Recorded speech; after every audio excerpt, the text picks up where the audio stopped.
Hello there, and welcome to Star Wars Music Minute, where we celebrate the music and sound of Star Wars 5 cinematic minutes at a time. I'm Chrysanthi Tan, but you can call me Xanthi, and today we are in part 2 of the Battle of Yavin. This is A New Hope, minutes 111 through 115, and Samantha Tripp is back with us after her stint on Solo to talk about this. I'm really excited to have you back, Samantha. I'm excited to be back. As we were talking before I hit record, the Battle of Yavin is broken up into 3 parts. I mean, if we're going by the 5-minute chunks, I guess. So on this podcast, at least, the Battle of Yavin spans from last episode, which was episode 22 with Alex and Molly from Star Wars Explained, and then episode 23, which is now, which the whole thing is Battle of Yavin. It's a whole 5 minutes of Yavin battling, and then it'll end next week in the with the next guests. So these 3, and then the episode right after that is credits. So it's like the Battle of Yavin is it's so like end of the movie in a way that like finishes up much faster than I remember. Because literally, like, we're in the thick of the Battle of Yavin right now. Next week, Luke's going to do his trench run and blow up the Death Star, and the medal ceremony will take place all in the same 5 minutes. Mm-hmm. So, and then right after that is credits. So, like, this is all happening so fast. We're like almost at the end of the movie, but we're still like in really big. Like, it does not feel like we're at the end of the movie. Like, it feels like we're in a climax. Mm-hmm. So, do you have any particularly memorable things from either the Battle of Yavin as a whole, or like the piece of music, or like anything from this section that strikes that you're really drawn to? I mean, there's so much. Yeah. There's so much just generally in the Battle of Yavin. But I think with this particular segment of 5 minutes, the thing that struck me the most was how much of it is not scored. Because it's the first like over 3 minutes of this 5-minute chunk there's no music. And with something like Star Wars where it's wall-to-wall scoring, like that's pretty unusual and I think pretty noteworthy. Yeah. That it really jumped out at me. That's a good point. Yeah. Another point where there was almost no music was in the Rebel briefing, on the base. But then getting into the Battle of Yavin is when the music started. But it's easy to forget that, like, even after the Battle of Yavin has started and the music has started, there still is like another dip where it goes out again. And let me I'll play a little bit of this, but like really there's no music for the first 3 minutes of this set of minutes, but let me play. 5 minutes. Switch to targeting computer. Computer's locked. Getting a signal. So we're seeing like all these different pilots. Stopped. And we hear the sound design changing. Watch for enemy fighters. They're coming in. 3 marks at 210. So many ship sounds. My show.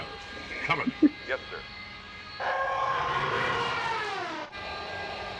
It's really like a ship showcase in many ways. I mean, it feels very immediate to me. Mm-hmm. Yeah. What do you think how does that impact your viewing? For me, it kind of puts me a little off balance a little with watching it, because especially now that I've seen the films, countless times, like I'm so used to hearing music in Star Wars, and even like in moments where you don't notice the music necessarily.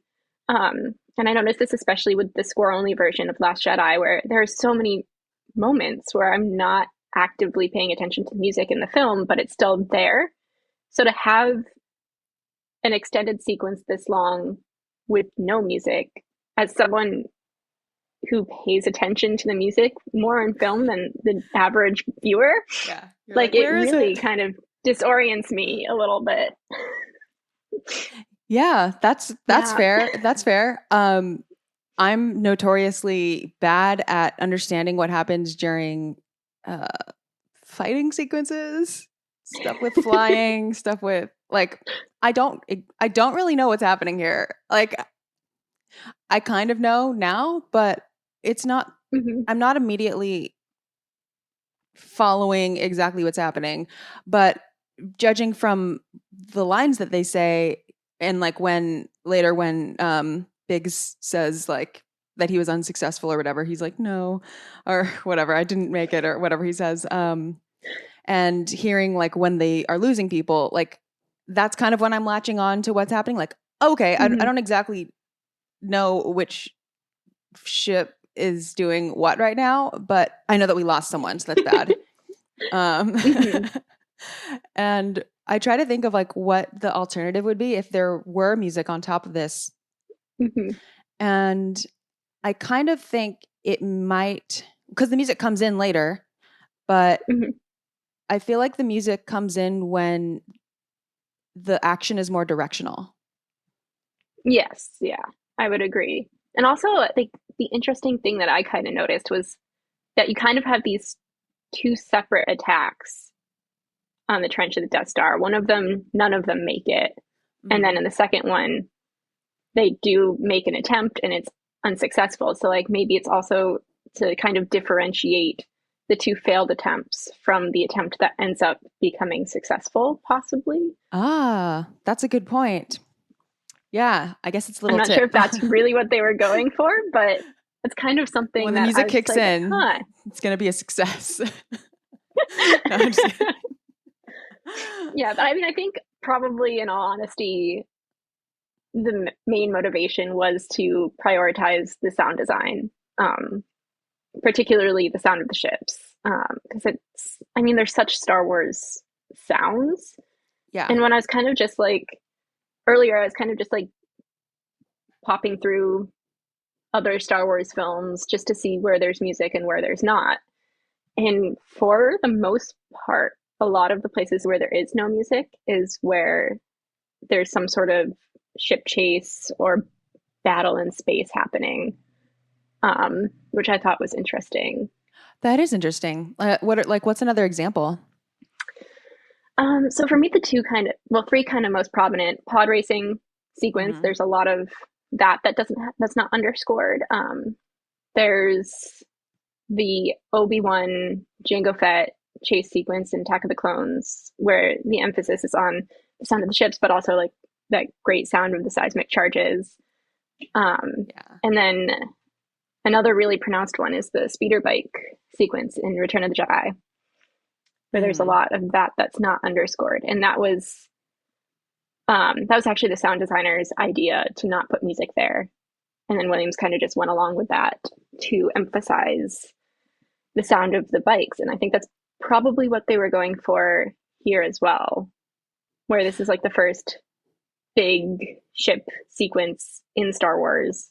And so kind of surprise the audience by all of a sudden there's no music and you're just hearing these kind of weird sounds of these ships that no one had ever seen before until this film. So yeah, I think there's something to that. I mean, we see it in the treatment of lightsabers too, with no music during lightsabers. But I think there's the dual purpose of also just trying to save something for save our emotions a little bit, like kind of be a little bit withholding. Like I know that in the making of Star Wars or in various interviews, George Lucas and John Williams have mentioned like taking out music to make the impact bigger later. So that is certainly a thing too. Yeah. And I mean, once the music does eventually come in this sequence, like it's when the tension is building in an even more direct way than in these first like 2-3 minutes. Yeah. Okay. Let's get into listening to that a little bit. It's away!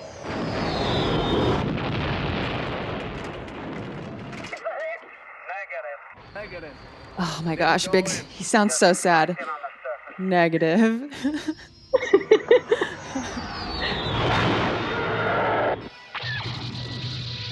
right above you. Turn to point 05. We'll cover for you. Hey there, I just lost my starboard engine.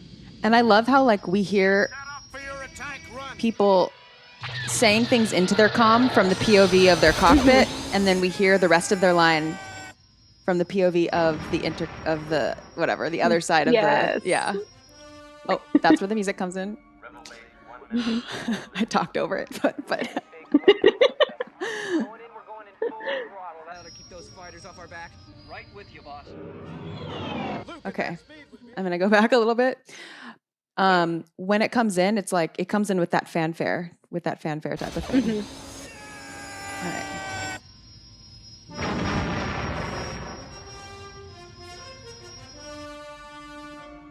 Rebel base 1 minute and closing. And then a really interesting harmony, like We're going in full throttle. That'll keep those fighters off our back. Right with you, boss. yeah. So what do you make of that Yeah. entrance? I think it, first of all, kind of adds poignancy to that death, like, because it comes in right as the ship impacts. So kind of like it's this big moment where suddenly Luke is the primary leader,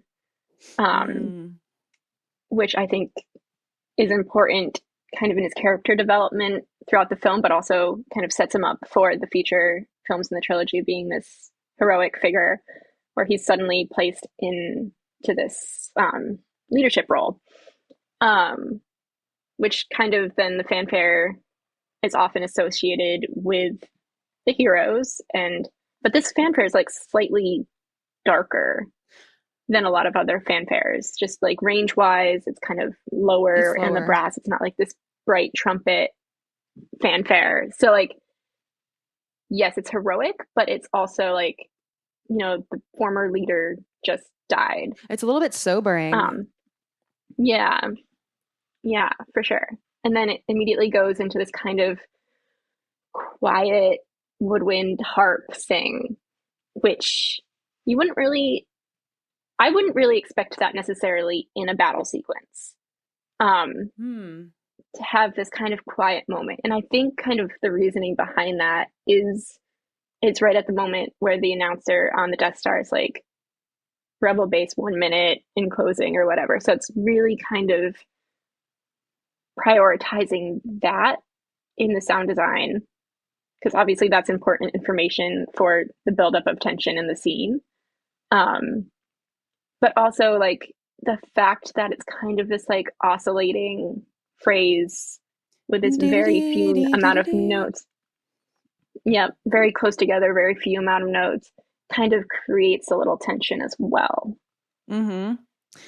Yeah, another place that I can think of where there's that harp that has kind of the repetitive like pedal tone is maybe this is in the alternate binary sunset cue, or I think it may have made it to the regular binary sunset cue too. But there is that repetitive harp plucking. And maybe I'll play it from the actual, comes in about, that's later. No, it's before that. Yeah, okay. Okay, I'll play it a little bit louder, but listen for the plucks in the background, do, do, and then woodwinds on top.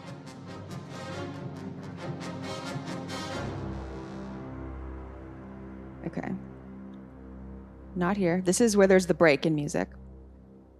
And then we'll hear that somber call to action. Do, do, do, do.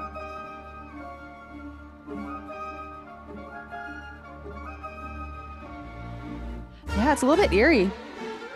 Yeah. And it's like an unexpected like bass note, I guess. Yeah. And it's interesting how like quickly that musical idea moves on to the next musical idea. It's like the ideas like play out for like a few measures and then move on to like a completely different thing.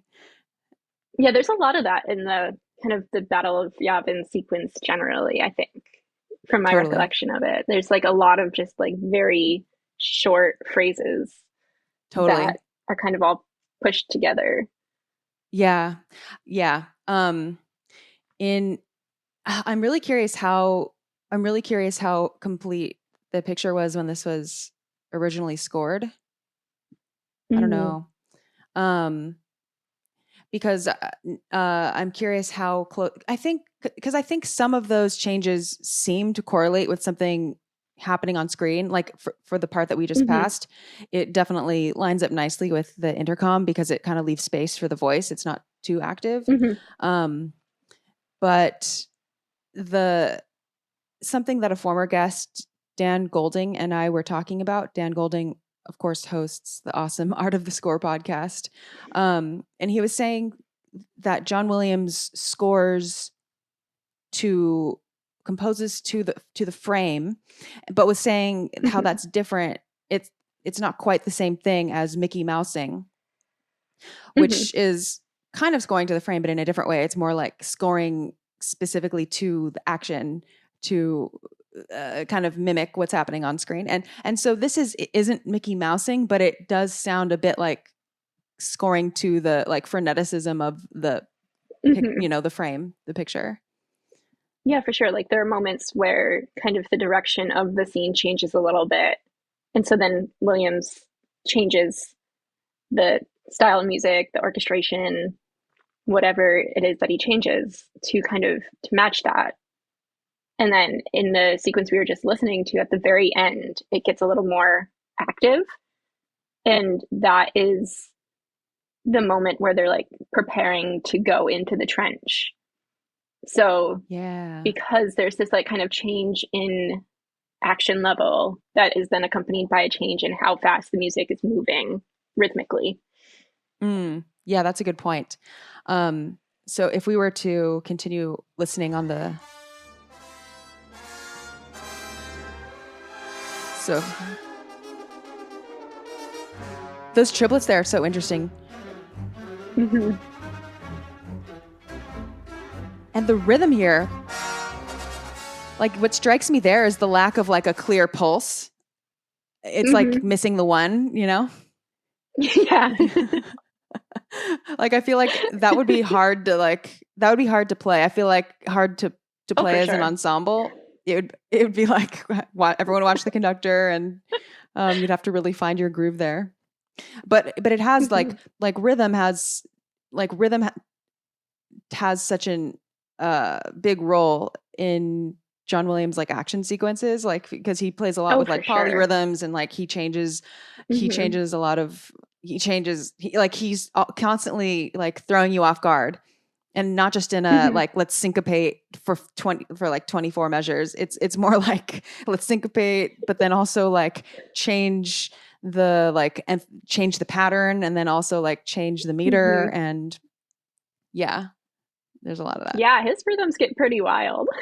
Yeah, they really do. And what's interesting, okay, so before we started recording, like this just happened like today. I asked, I'm not going to say the name because I don't want to activate the one that in this room, but starts with an A and is like a robot type of thing that says stuff like a speaker.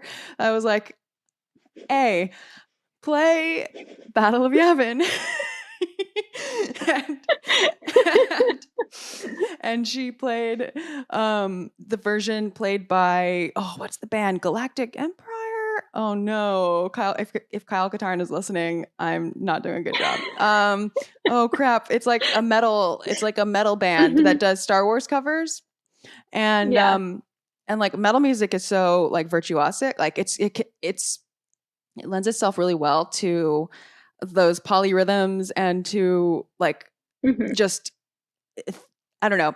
So it was that band playing the Battle of Yavin, and I was thinking like this really works like as a metal this really works for like metal music. I don't know, it just was like it felt right. Like Mm-hmm. yeah, the way that they were shredding and then like changing tempos and then like accents in weird places and then just like constantly shifting. Like it made a really exciting like metal song. So Yeah. I mean, I can see how that works because there's a lot of that kind of accent shifting, crazy rhythms in a lot of Williams's battle music. So I can see how that works. yeah. So anyway, if we continue playing.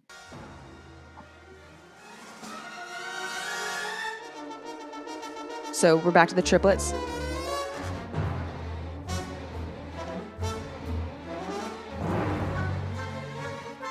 Like the rhythm is hard.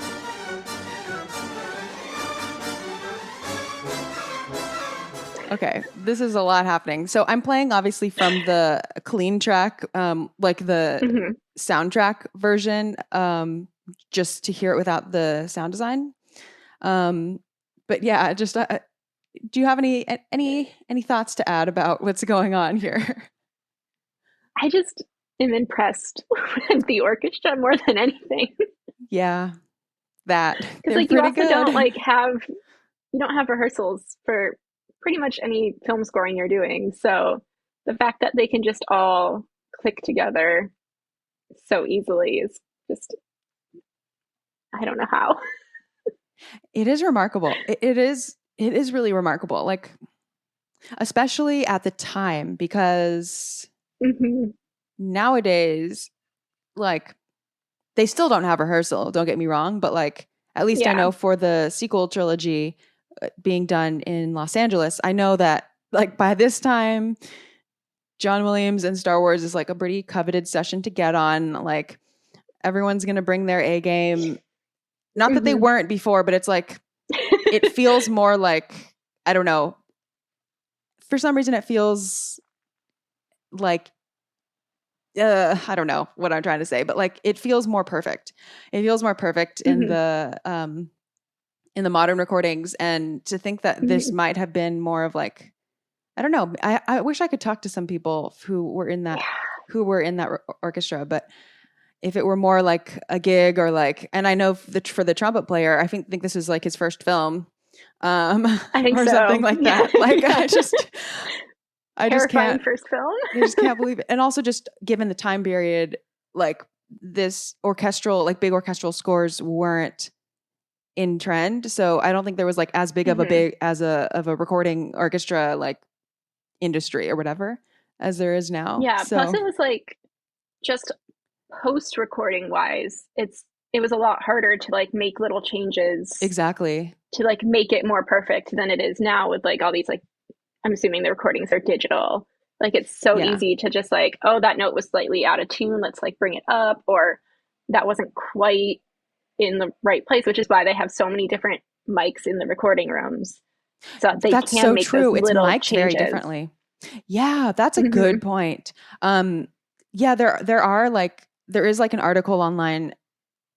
If I remember, I'll put a link in the show notes that has a list of like what mics, like how the original sessions were mic'd, because that really has an impact. And there's like a whole, I mean, different engineers have all these different ideas of how an orchestra should be mic'd, because you have to consider it's not like playing electric guitar or something where you could go direct in, get a clean signal to something, it's not digital. It's not like, so it's like, I mean, I'm thinking like you'd want to have some room mics, like mics that are good at, that have a polar pattern that can pick up the whole room as a whole. So you kind of get the experience of like the whole unit.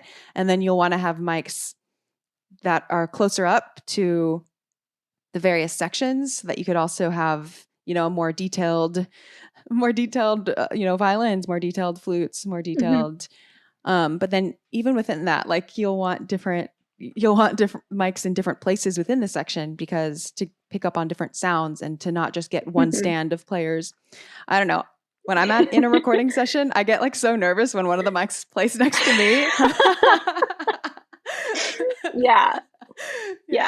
I sing in a chorus, and like whenever we're on stage with the orchestra, we're mic'd because we're not big enough to like sing over a full orchestra. Yeah. And it's always terrifying when you're like standing there and there's like a mic like right there and you're like, oh no. Oh no. not me. Don't pick me up. That's funny. But yeah, given like decades of film scoring between the originals and the sequels, like between that time, there has been so many changes in how things are mic'd, and I'm sure the budget is much bigger and where they can mic a lot more specifically and in a way that helps them be able to do post-production magic a little bit more. And even if it's not like, I don't think on these scores they're doing the same thing that they will do like on a pop record or something, or like let's be honest, like on classical records too, there is a whole thing about like there's so much editing that goes into them nowadays. Oh yeah. I'm going to put a link to this video in the show notes that talks about like editing in classical music.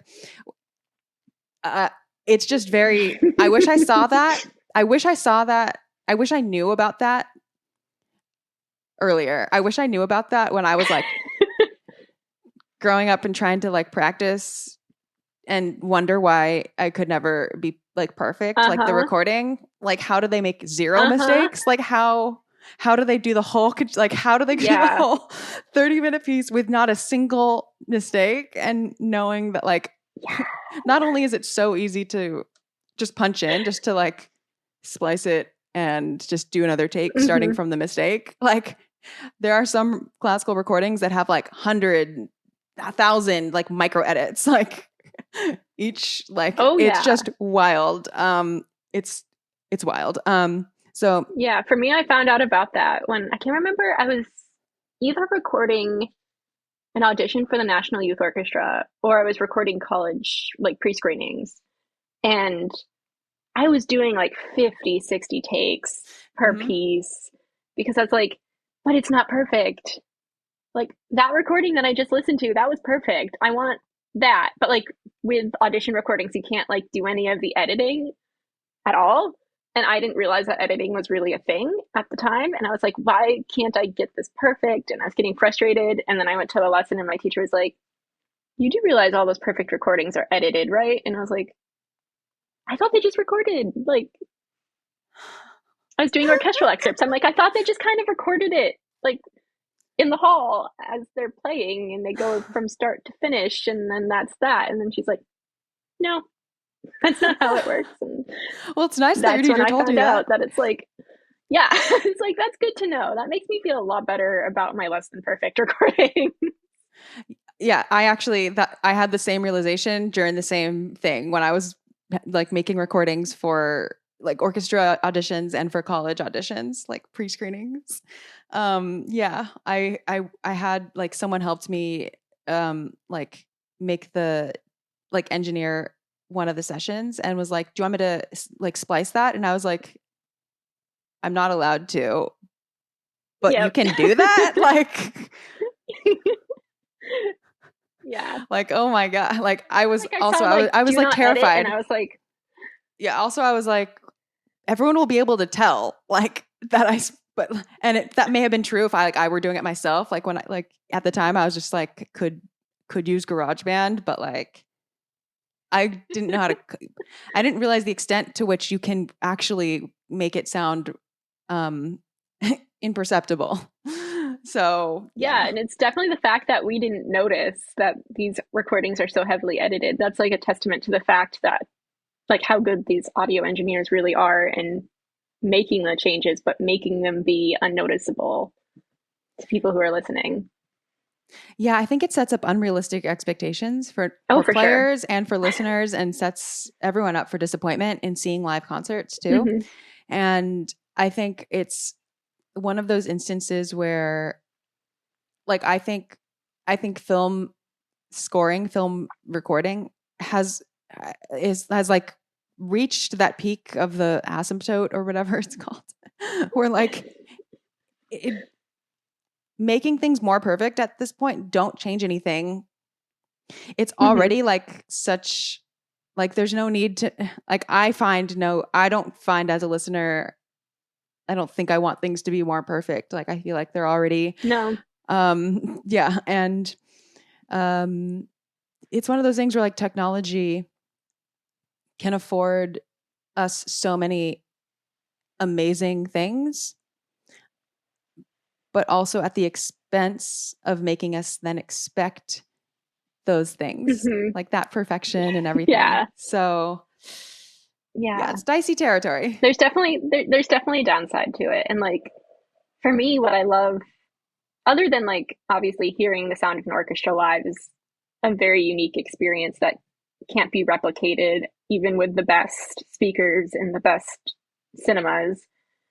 But like that idea that this is happening live and anything can happen, that gives like this level of excitement to it that you don't get in a pre-recorded thing where you know it's going to be perfect, because first of all, those musicians are phenomenal, but also they have all these ways of editing to make it even more perfect. And like these musicians are phenomenal. They don't need the editing. It's like I saw John Williams 3 times over the summer at Tanglewood. And one of the concerts they did the scherzo for motorcycle and orchestra from Indiana Jones, which is fiendish. I've never played it, but it sounds so hard, and the orchestra just nailed it. And like I was like, that could have been the recording used on the soundtrack, and then you don't have all that digital editing that happens. So yeah, I definitely think there needs to be less editing just generally in recordings, in my opinion. That's just me. No, me too. I also think though that concerts bring out a different kind of performance than when you're in a studio.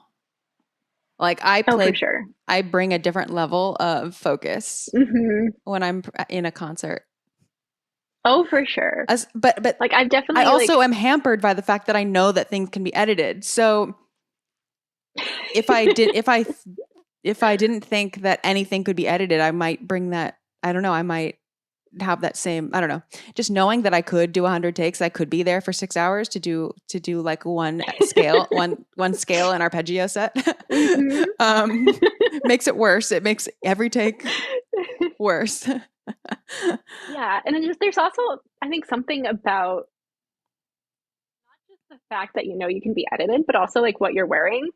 Because like if I'm in concert block, I am on my game so much more than if I'm just wearing casual clothes in a recording session, because then it just feels like a rehearsal to me. And I'm like, oh yeah, this is fine. Like I'm loose and I'm not entirely focused on the music usually. I'm usually thinking, oh, I have to do this assignment after, and then I have to go do laundry, and then I have to get food.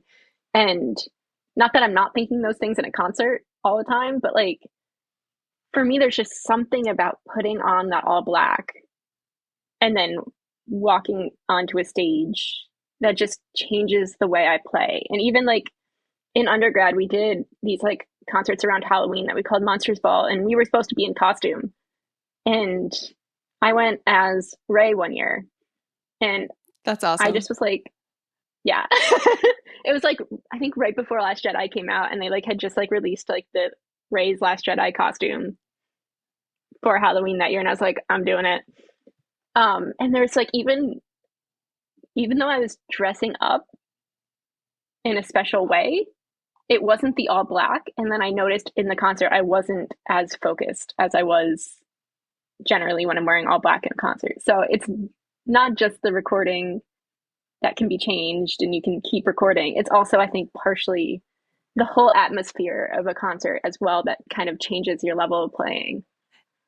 I think it's so interesting that you mentioned that, because okay, now I think about, like, I always like to talk to people and ruminate about the strictness of the Jedi Order and also just the I guess the religion as a whole, or the whatever you want to call it, the commitment that one makes when they become a Jedi, and all the customs that they take. And you know, we can talk at length about like, well, why do they have to dress like that? Like, why like some of these things, some of these standards seem arbitrary, and they kind of are like arbitrary. Like technically you don't need to be wearing that type of thing in order to use the Force, obviously. Like there are things that you don't necessarily have to dress like that. You don't necessarily have to have like a Padawan braid. You don't necessarily have to, you know, greet people in a certain way and do a certain, know your lightsaber forms. You don't have to necessarily, you know, you say all the right things, whatever.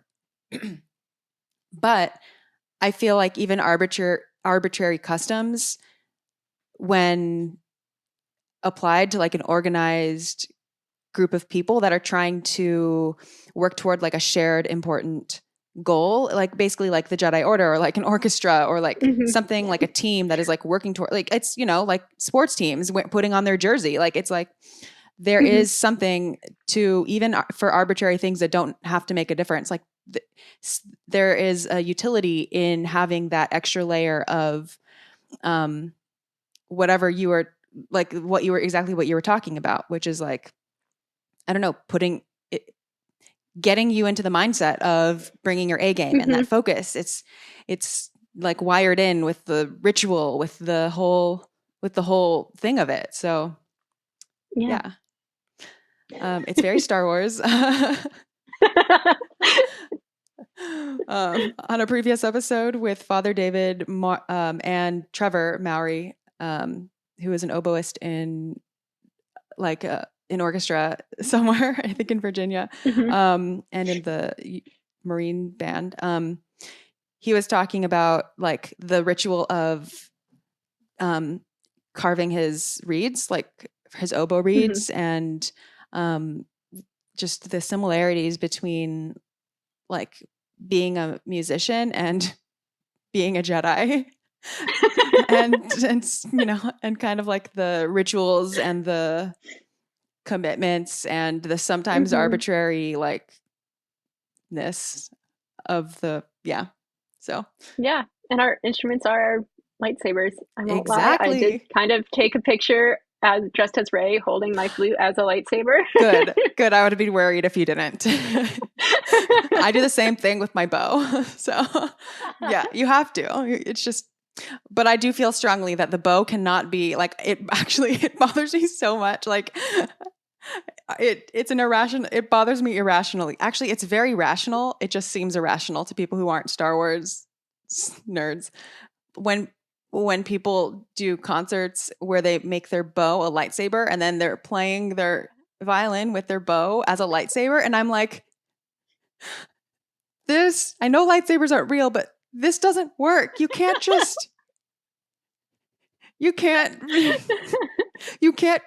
the lightsaber touch the string. It doesn't work like that. It's very, very destructive. I had the same thought the first time I saw them do that. I was like, wait, but that wouldn't work. Like, yeah. My dad's just like, oh my God. Like so much that it I feel like hurt when I watch it because I'm like, I can't suspend disbelief. I'm like I get a little bit scared whenever I see it happen. I'm like, oh no. But then there was one particularly bad one where I got like that. I think it was maybe the Film Symphony Orchestra, like one of their videos on YouTube. They had the violin bows as like lightsabers, and they might have been doing like Darth Vader theme or something where the strings had a bit of a break, and so then they stopped playing and like were like lightsaber fighting with their bows. And I was like, that makes it even worse. Like, oh my God. Now you're acting like they are actually lightsabers, and I'm just like I would, orchestra directors, if you're listening to this and you decide to do this for your concert, okay, I have a tip. Make an announcement saying that, or like put it in the program somewhere to assuage, comfort the audience. And just say that the strings are made out of Beskar. And because lightsabers can't cut through Beskar. So you could try that. Other than that, it might kind of trigger Star Wars fans a little bit, like me. So yeah. I feel like it doesn't trigger too many people. It's just like for some reason the two of us get triggered by it. I know, damn it. We're taking it too seriously. Oh, but it's like I don't even want to take it seriously. It's just my body just reacts to it like that. Like, oh. Anyway, that was a very important tangent to get out of the way. So, Battle of Yavin. Let's continue listening to it in the context of the minutes. All right. Let me.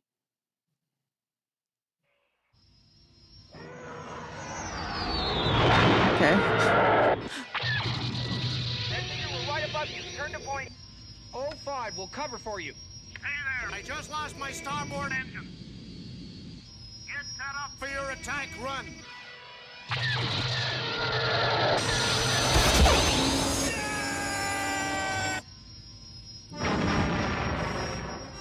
All right. It's all you, Luke.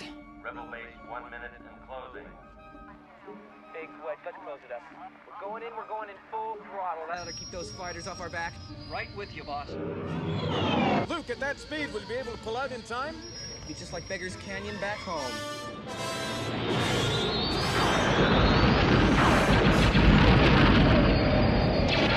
We'll stay back far enough to cover you. My scope shows the tower, but I can't see the exhaust port. Are you sure the computer can hit it? They're dramatic lines. Watch yourself. Free speed, full throttle. What about that tower? You worry about those fighters. I'll worry about the tower. I like how the strings go up. R2, that stabilizer's broken loose again. See if you can't lock it down.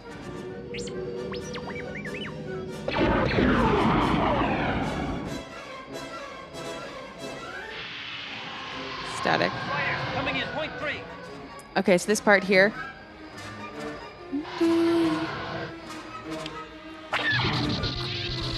I'm hearing like two main ideas there.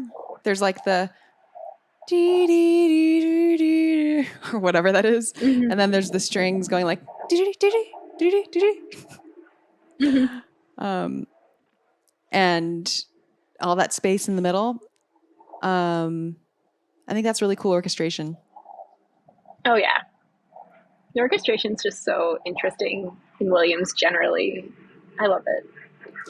Yeah, and I'm kind of reminded of The Last Jedi a little bit in the Battle of Crate, where John Williams seems to do this thing where like he'll employ a lot of like freneticism and whatever franticness and fast stuff and running lines and everything. But then I feel like when stuff starts to get very serious, he'll also add in this slightly lower voice that anchors. It's like the power chords of the thing, or you know, in this case, the doo doo doo doo doo, like something a little bit slower. Like the strings are doing the doo doo doo, and the strings are usually the ones doing the like doo doo doo doo doo type of thing. And then yeah, but there is something that is like slower happening underneath, often chromatic, often like kind of power, like anthemic a little bit. So yeah, it's a Williamsism. Often in the brass too. Yeah. Often lower brass, not necessarily the lowest of the brass, but like kind of lower register brass, while the strings and winds are doing like the fast, crazy stuff that's really hard to play. Yes.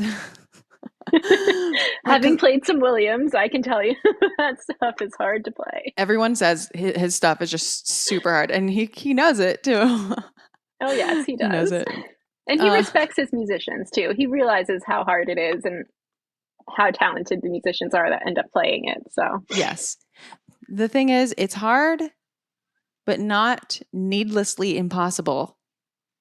Which actually, I don't think I've had a chance to ask a flautist, well, what is it, flutist, this yet. But I definitely have talked to string players about it, which is like, what are the like orchestration, flute writing faux pas that composers can make that are not faux pas necessarily, but just things that are needlessly awkward for the instrument. Like with violin, it's the way arpeggios are structured. Like dee dee dee dee dee dee dee dee dee is like harder than dee dee dee dee dee dee dee dee dee dee dee. Or you know, there are just certain things where you can have arpeggios, but if you sometimes just like add an extra note or just let the top note repeat, it can make it so much easier. Like like the difference in on violin, the difference between playing like this would be like so easy.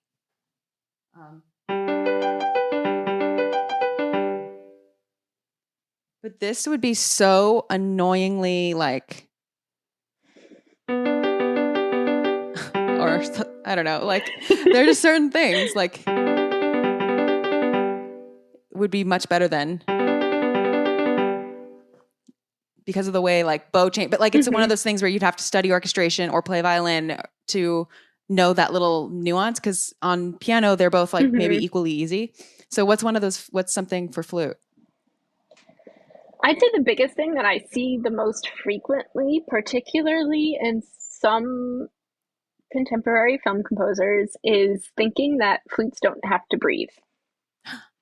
That's a big thing, because so much of the writing, I think a lot of it is because so much of the writing happens on computers that you're not thinking about the physical musicians who have to breathe. Because we did, in undergrad, we played, I think it was something from Interstellar by Hans Zimmer.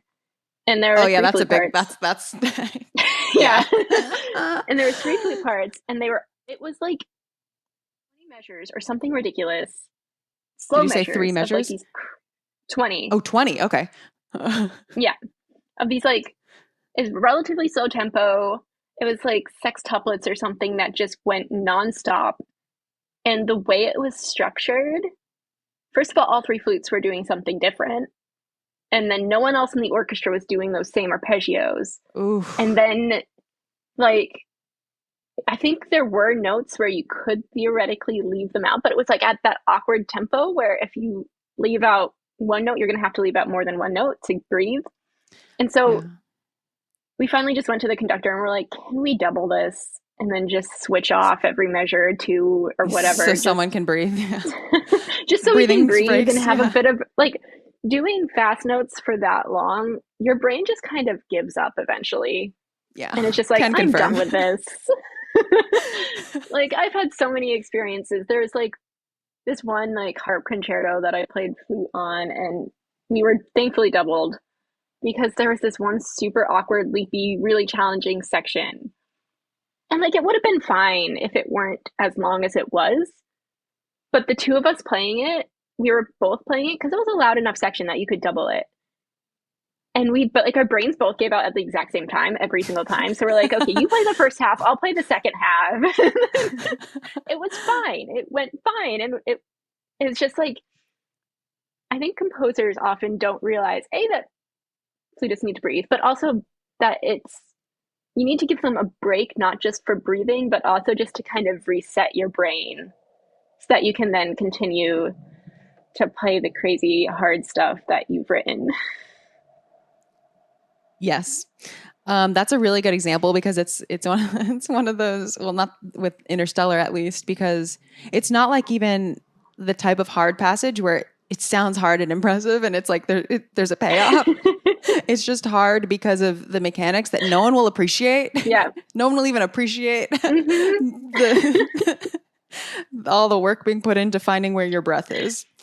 Yeah, no. And it's like, there's so many examples like that in music where like it doesn't sound hard, and like the hard part isn't the part that sounds hard. The hard part is the part that sounds pretty easy, but just the way the instrument works. Or like I've had this on piccolo a lot where it's something really high and really quiet that no one who's not a flutist realizes that's really, really hard to do. And then like everyone's always like, oh, that one bit where you were playing fast, that was so impressive. And you're like, but what about that other bit that's actually harder? How'd that sound? Yeah, there's a lot of examples of that on violin as well. I can imagine. Yeah, that's really cool. I think that's why this is a little bit of a tangent, but I think that's why so many violinists love like, I guess, like late romantic showpieces. Like there's certain violin pieces that are programmed frequently, like as either encores or as like recital openers, or like things that are basically recital pieces, and they're showy pieces. And I mean, and flute has pieces like that too, where it's, I mean, when you grow up and you are like taking various evaluations and auditioning for various things, like you'll have like your showpieces and like the things that are meant for that are a little bit shorter, you don't need an orchestra for necessarily, but they're meant to be impressive. They're meant to they're meant to have people in the audience go, "Damn, that person can really play." Like, wow, that was virtuosic. And those pieces, we love those pieces because often those pieces are written by people who really understand the instrument. And so they know how to make it sound good and they know what to write. It's not that like the player doesn't put in work. Like it's not that there still is practicing, but it's like there's a cause to it. Like it makes sense. It's not like you're overcoming hurdles of your instrument to then practice the piece. You're just like practicing the piece, which already naturally is written well for your instrument. And so those pieces are just a pleasure to play. Oh, yes. Yeah, I actually just gave a talk in February at a conference about like how this one flutist in Italy in the 19th century kind of had to adapt to all these changes. And one of the things I talked about, Giulio Briccialdi, one of the things I talked about were these two concert pieces that I played on my senior recital, and how one of them, my theory is that he wrote it so that amateurs could play it because it sounds like you were saying, it sounds impressive and flashy, but it's actually not that hard, even on a modern instrument, which wasn't what he was writing for. And based on what little I know of the fingering system of the earlier flutes and his flute, like it wouldn't be that challenging on those instruments either, but it sounds impressive. And then the other piece, particularly the last 2 pages of it, you could tell he wrote it for himself to play because it's just so much harder and the techniques required are so hard. Like I cut it from my senior recital. I'm like, this is too hard. I'm not going to learn this with the rest of the music on my recital. Like it's over. I think at the beginning it's over an hour of music for the recital. I'm like, I know, not happening. So like you could tell that like he knew what he was doing. Like he was a flutist professionally. He knew how the instrument worked, what particular techniques are harder, what particular keys are harder, easier. And he used the easier keys, the easier techniques in one piece and then the harder stuff in the other so that he could give himself a challenge is my theory. So yeah, I definitely know what you're talking about with like the showy pieces that are not too hard to play and usually very fun to play as well. Yeah. Because and easier to memorize. The fact. Yeah. Yeah. I think given John Williams' history as first like a player himself and then someone just trying out like orchestration just on the job and kind of getting into it that way rather than like now that composing for film is such a thing, like people, which is still fine. I'm not saying this is bad or anything. I'm just saying like because film composing is such a big career path that people follow now, like they might know from being a kid that they want to be a film composer and their whole life might go toward like learning the tools to compose and go into learning how to use the computer and learning how to like write music and whatever. And John Williams did not know that. Like he didn't have that path. So, you know, he was a piano, like he played piano and he played in an orchestra. And so he like kind of got into it that way where he, you know, then I think what happened was he was playing in an orchestra and then he was asked, he played piano in an orchestra to clarify, which usually there's only like one pianist in an orchestra. Yeah. He was asked to help, I think orchestrate like a cue for a film that they were doing and it went well. So like, then he got to do a couple others. So he got into it from the side of being a player and having to work with the material reality of actually carrying these things out on instruments where if you are purely a composer, which it's awesome because you have like this imagination and you're not limited by like what reality can let you do. And sometimes that can really expand the realm of things. Like I think there's room for like both the like responsible, like kind of practical minded composer and also the kind of composer that's like, can you do this? And where players are like, that's impossible. But then someone finds out how to do it. And then it kind of expands things. Like there's room for all of these things, but John Williams definitely his writing has always been firmly rooted in like what actually can people play, and like how can we get the most out of like the reality of live instruments, knowing that he's not going to fall back on adding digital like stuff afterward. Yeah, and his music, like, it's hard to play for sure. Like, I definitely faked my way through the Star Wars suite my first year of undergrad. But it's playable with enough practice time. And it's not something that you just look at it and be like, what was he thinking? And some of the problems for me was like, I wanted to use the B flat thumb, and I'm very particular about using the B flat thumb all the time. But like Darth Vader's theme, it's G minor, so you have the F sharps in there, and for the third octave, you can't use B flat thumb on that F sharp. So like I was making it harder for myself because I was like putting the thumb on and off. But like overall, you look at it and you're like, okay, this is hard, but I can do it and I can figure it out. Whereas like I've had other pieces that I've played, particularly film music, but also other just kind of contemporary pieces where I look at it and I'm like, how do you do that? Like is that possible on the flute? So it's definitely, you can kind of tell which composers are coming at it from having played music, or like Alexandre Desplat, where like he very much is a flutist. He knows what the instrument can do. So you look at a Desplat score and you're like, I know how to do that. I'm not personally, because I don't do a lot of the modern extended techniques that he uses, but like he knows what the flute is capable of. And I've heard other scores by other composers where I'm like, I think I know what the composer was going for, but it just doesn't really work that way on the flute. Yeah, and ultimately I get so careful when I start talking about this as both a composer and a player, because I am someone who both writes music that other people perform and I play music that other people write.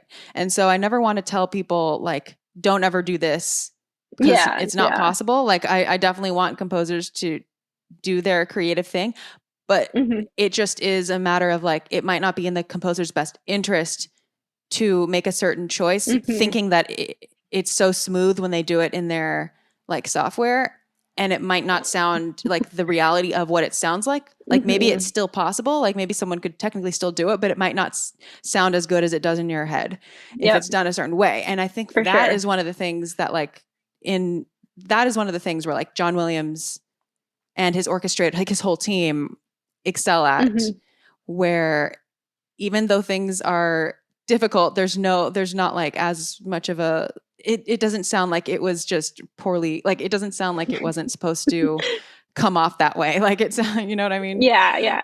No, and it's also like, it's so hard for composers too to know everything about every instrument. So like there's going to be instruments where, you know, as a composer, you're not as familiar with how the instrument works. Totally. And so it's definitely a challenging career to go into for sure. I wouldn't do it. You couldn't pay me enough money to do it. I get very intimidated writing for certain instruments, but I think that speaks to why like when we talk about Star Wars scores, it's never just like there are more names that people bring up than just John Williams. There are his like primary orchestrators. There are, I think, Eric Tomlinson, like recording, like there are other names that like get associated with this whole project. And I think that is, it's something that speaks to the importance of the teamwork and the need for, I guess, experts in different areas, because say you write something that has like an awkward breathing problem or whatever, but you have a conductor and a live orchestra, and they can work out how to like, they can problem solve some of like, you know, some of those things. So if you cut out too many of those, I guess it's almost like checks and balance. It's like if you cut out too many of those players, which sometimes happens now, where it's like maybe just direct composer and maybe some session players, or like composer to orchestra, but like maybe not as many people in between, or it could just be someone in their DAW, but like, I don't know, just if not enough, when you don't have like as many people to meaningfully contribute and help polish and make the final product work, you lose something. So yeah, definitely. There was one scene in the score documentary that it's been forever since I've seen it, so I can't remember exactly what it was. But like it was some scoring session, and there was like a cue that just wasn't working for the director, Mm-hmm. and someone, and I don't, if I remember correctly, it was not the composer, was like, can we bring this up a half step and try it like that? And they did that, like just little change of changing the whole thing up a half step, and then suddenly it was working. And I don't believe it was the composer. It might have been, but something as little as that, you don't get that kind of like ideas coming out as easily if it's one person doing it. You have to have that group of people. Yeah, absolutely. That's a really good point. So let's listen to the very last 20 seconds of this of this set of minutes. Okay. Can't do any more good back there. Sorry. Let him go. Stay on the lead. Hurry, Luke, they're coming in much faster this time. We can't hold them. R2 trying to increase the power.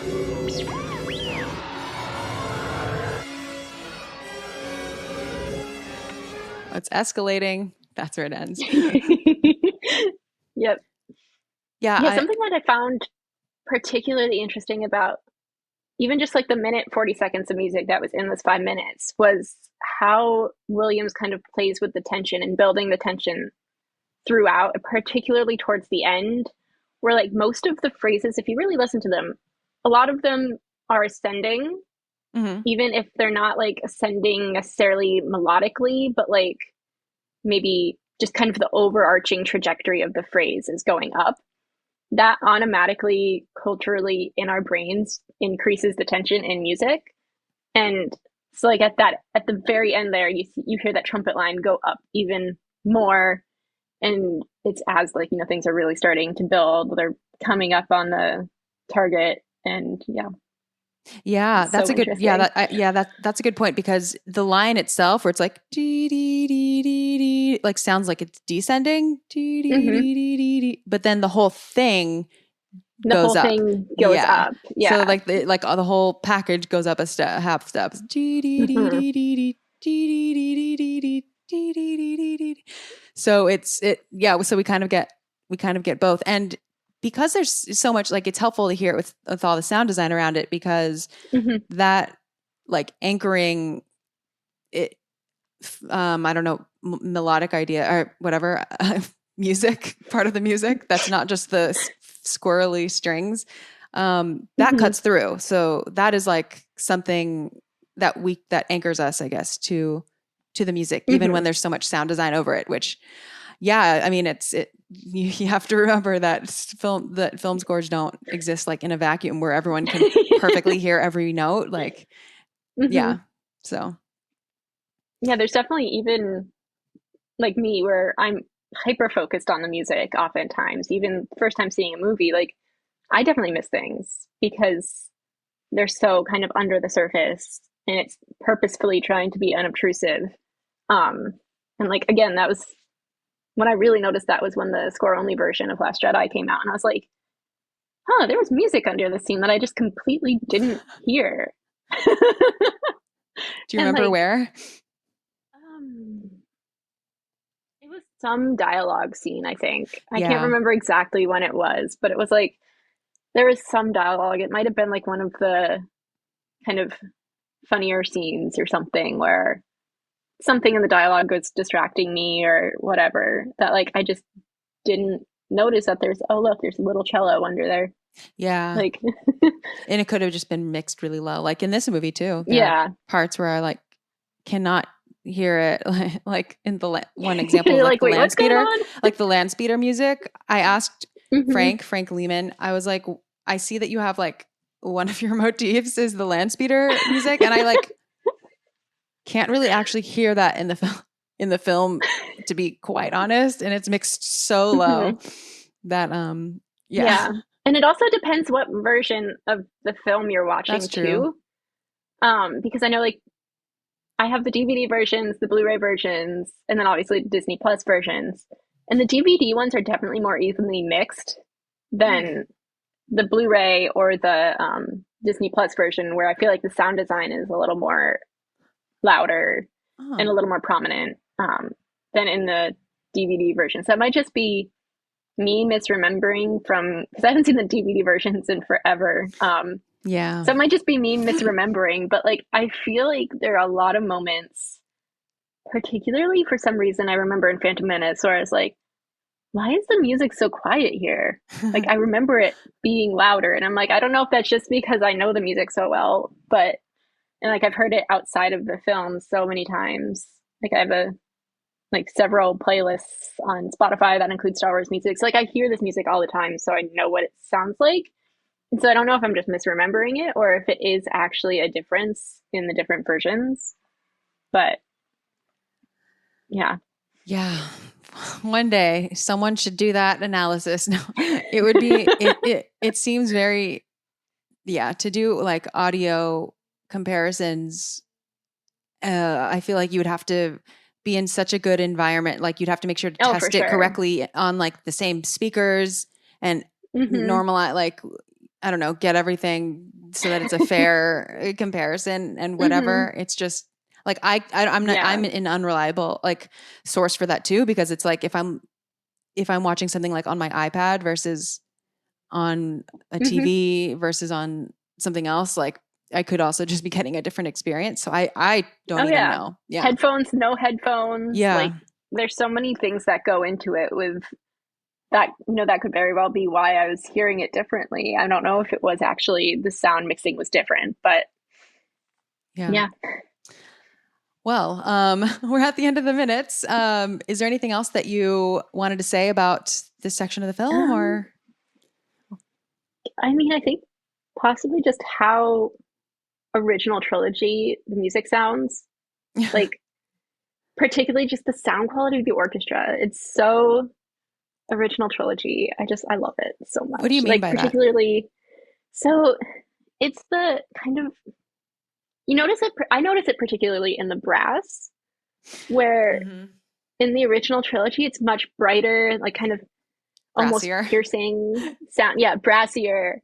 And like, I mean, even the prequels, which was the same orchestra, both London Symphony, there's more like a like fuller, rounded tone, particularly in the brass section in the prequels, which is then again different from the sequels, where it's a completely different group of musicians out in Los Angeles who play with a completely different sound.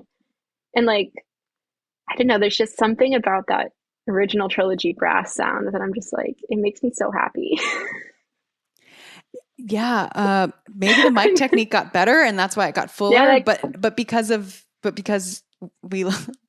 we just love how it sounds, even if it wasn't how the best recording and best preservation of the recording. I agree. So good. It has like a special place in my heart. Yeah.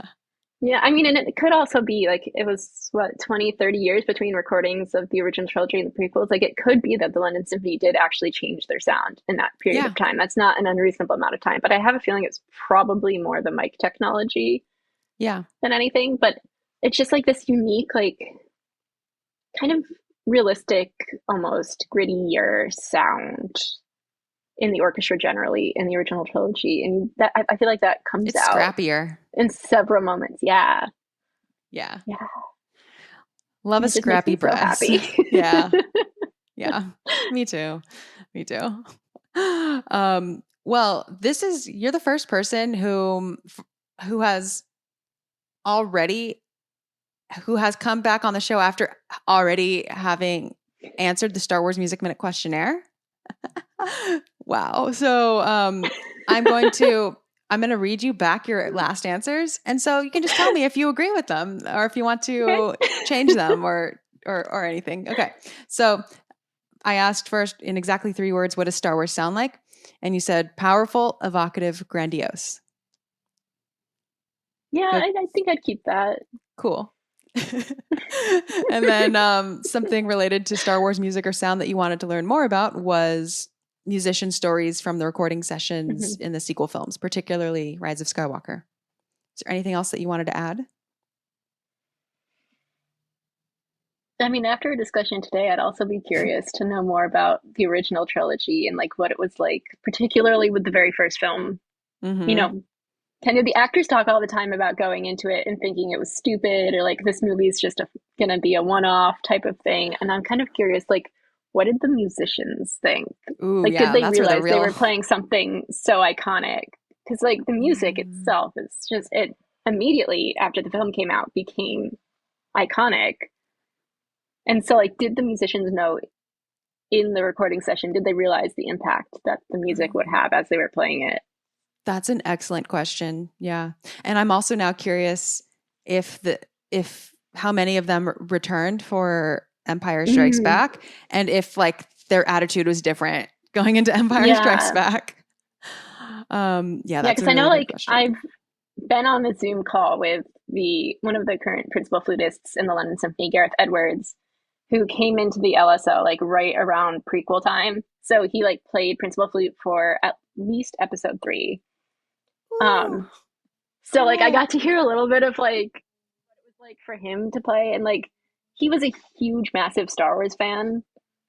And so like I know by the prequels there were those people in the orchestra. They knew what they were doing. They knew how iconic those scores are. They got excited because they were playing Star Wars. So by the prequels it was definitely like that. But it would be interesting to find out if even by Empire it was the same thing where like the musicians were just like super excited to be playing a Star Wars film. Yeah. I also wonder if they get royalties. Mm. I know at least and I know by the time sequels came out, and I know that this from talking to Lawrence Gama, my former violin teacher, and Erica Duke Kirkpatrick for Last Jedi, that they're not even like massive Star Wars fans, but Mhm. playing on those, like they wanted that gig, like they Oh yeah. it was like so like Star Wars has so much cultural significance now that they Mhm. knew it was like special. Like it was very special to like be there. Mhm. So Yeah, I feel like even just any John Williams score, I would be yeah, like, I want to play that. yeah, Because there's just, ugh, to play a John Williams score would be so cool. yeah. And I've heard to play under his baton is really special. Mhm. And the last question is, what's a score or soundtrack that you're fond of besides anything Star Wars? Last time you said The Shape of Water, composed by Alexandre Desplat. And I did actually listen to it. So it was, I didn't realize that also, I think Renee Fleming is singing on it Oh or yeah. something. Yeah, Mhm. very cool. Yeah, and Desplat's playing jazz flute at one point. I don't know if it's actually on the soundtrack or if that's just in the film, but yeah. Yeah. Do you, I mean, it seems like you stand by that pick. Do you have any others that you want to add? Let's see. I mean, recently I've been listening a lot to the Spider-Man No Way Home soundtrack. Um, Who because composed it that? just came out. That was Chiquino.